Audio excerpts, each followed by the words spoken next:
Now, would you like to move on to something that I know you're a lot more excited for? I'm much more excited for this. Secret Invasion starts next Wednesday, and boy, Yes. howdy, has that crept up on us. It really has. I think it was also because originally it was coming out later, wasn't it? It got brought forward. Yeah. And then also, like, they haven't, I would say it was only this last, like, for June where they've really ramped up, like, And they're marketing still on it. doing like stealth marketing, aren't they? To try and Yeah. hit the espionage theme. Yeah. They're really being careful, which, I mean, for this sort of show and what we are presuming the story is going to be about, where we don't know who is real and who isn't, like, they need to, this is how they need to do the marketing. They what it's better off if they don't tell us anything. um 100%. it plays into it a lot more. We got I think it was after last week's episode, we got that tease on the website kind of showed up. Yes, I forgot to watch that. Oh, good job. Yeah. So that was like the first 6 minutes or something, first 5 minutes of episode 1. Very much like doesn't give anything away, but very much like espionage, and you get this feeling of no one wants to say what they're actually like. No one's giving the full information when they're talking, and trying to find out if the other knows what they are wanting to know, and it very much plays its start, and it showed a bit of a meeting going on in Russia, and then it cut to like the newest TV spot trailer. But I like that they hid it on a website and did all that. I thought that was cool. It's so interesting to me because we've said since the beginning this has real kind of Captain America Winter Soldier vibes.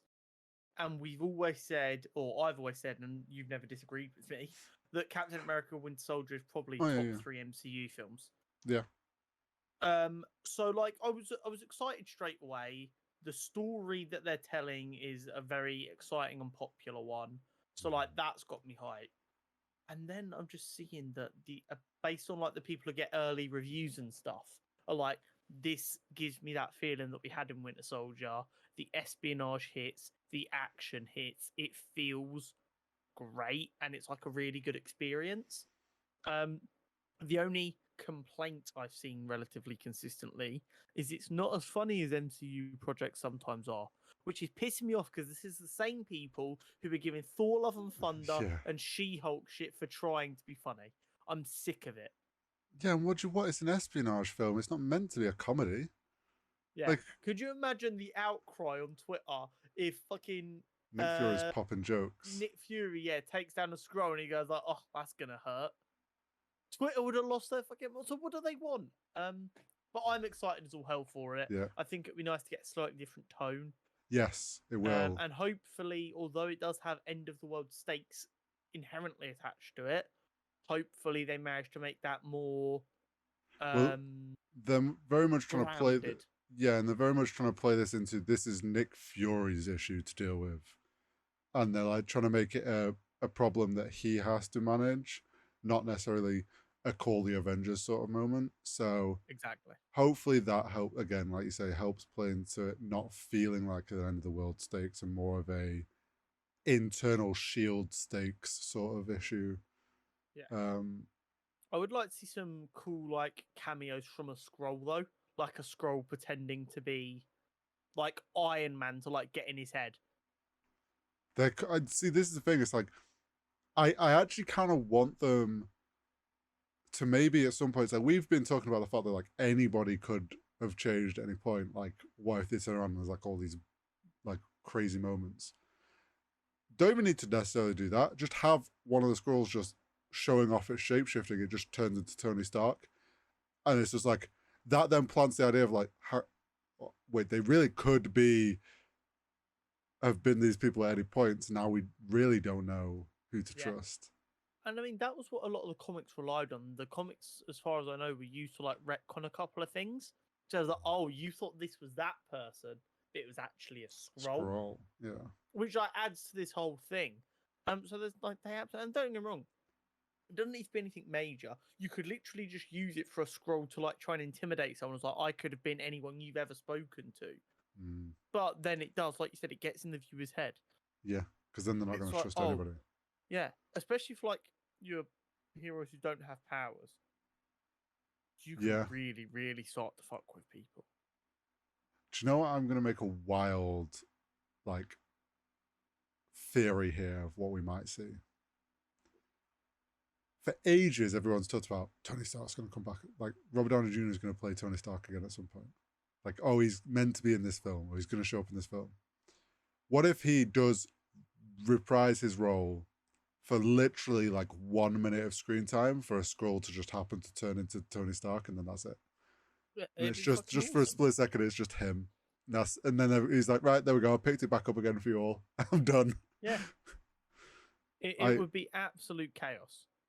I think that would be really cool. And to keep that quiet would have been very good. But yeah, I'm very excited, very interested to see. I'm a little apprehensive on pacing and the issues we've seen from MCU shows.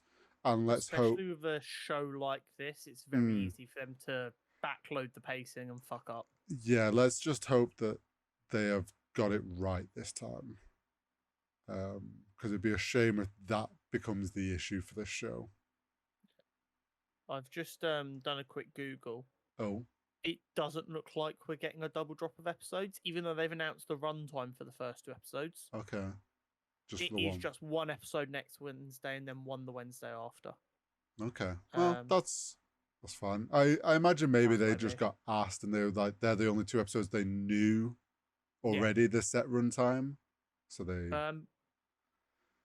But yeah, it's going to be good. Like I said, it's always nice when we get a bit of a tone shift in an MCU project. Yes. I mean, it's been a while since we've had an MCU show now, isn't it? Is this the first MCU show of the year? I think so. When did we get... Because She-Hulk was the last one, right? I honestly don't know. Because it was Miss Marvel, then She-Hulk. Or was it She-Hulk, then Miss Marvel? This is the problem with having, when we had that such a busy period, it all blended. Marvel Studios, the last one was She-Hulk, and that finished in October last year. So this is our first MCU show in 8 months. Yeah, 8-9 months. Okay. So that's plenty of time for them to figure it out. Yeah. Let's hope they have. And then after this, we've got Loki in October, Echo in November. Yeah, we've got nothing for 8 months, and then we're gonna get 3 in the space of 3 months. Yeah, and I mean, not long after, or not far away now, we've got D23 coming up again, haven't we? Where we could get even more announcements, especially after